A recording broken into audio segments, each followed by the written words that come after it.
Bonjour et bienvenue dans ce nouveau cours sur le combinatoire et le dénombrement. Dans cet exercice, on va prendre les 4 chiffres 0, 1, 2, 3. Et tout d'abord, on va se demander combien est-ce qu'on est capable de créer de nombres à 4 chiffres qui ne commencent pas par 0. Donc par exemple, ça peut être 1023. Nous, ce qu'on veut, c'est donc un nombre à 4 chiffres, mais on veut qu'il ne commence pas par 0. Ça veut dire que pour le premier chiffre, on n'aura en fait que 3 possibilités. Pour le deuxième chiffre, on aura à nouveau 3 possibilités parce qu'on ne veut pas de répétition, mais cette fois le 0, on peut le mettre. Donc il y a le premier chiffre qu'on a déjà pris, qu'on peut plus prendre, mais ça veut dire qu'il nous en reste 3. Donc on aura aussi 3 possibilités. Et comme on ne veut pas de répétition, il nous en reste plus que 2 possibilités ici, et une seule ici. Et donc finalement, on va avoir 3 x 3, 9 x 2, 18 nombres à 4 chiffres ne commençant pas par 0.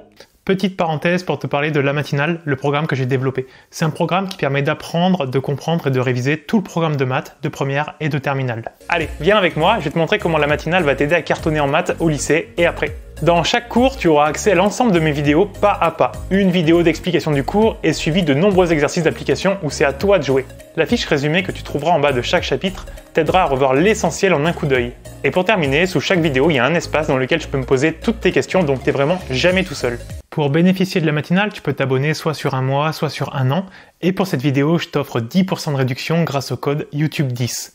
Voilà, je te souhaite d'en profiter et nous, on retourne à la vidéo. Maintenant, on va essayer de compter tous les nombres à 4 chiffres qu'on peut créer à partir de ces 4 chiffres-là, en sachant qu'ils doivent être forcément multiples de 4, et le 0 peut être cette fois placé en première position.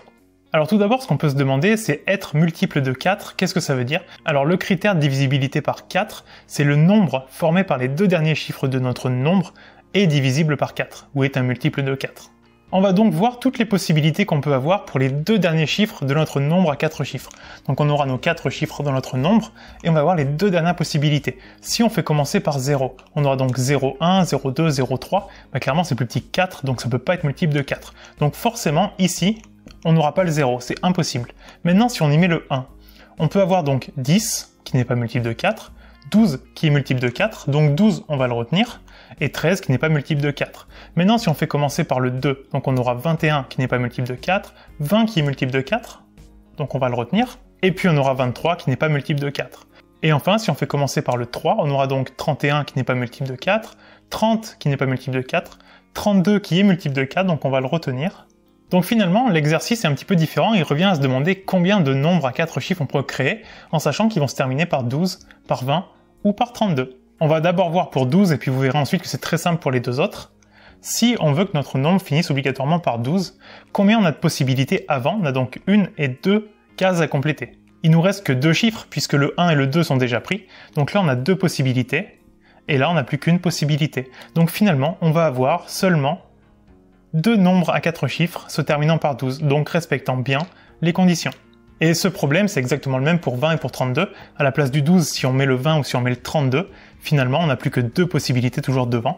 Et donc, on a 2 possibilités ici, de là et de là. Donc au total, on va avoir 6 nombres à 4 chiffres étant divisibles par 4.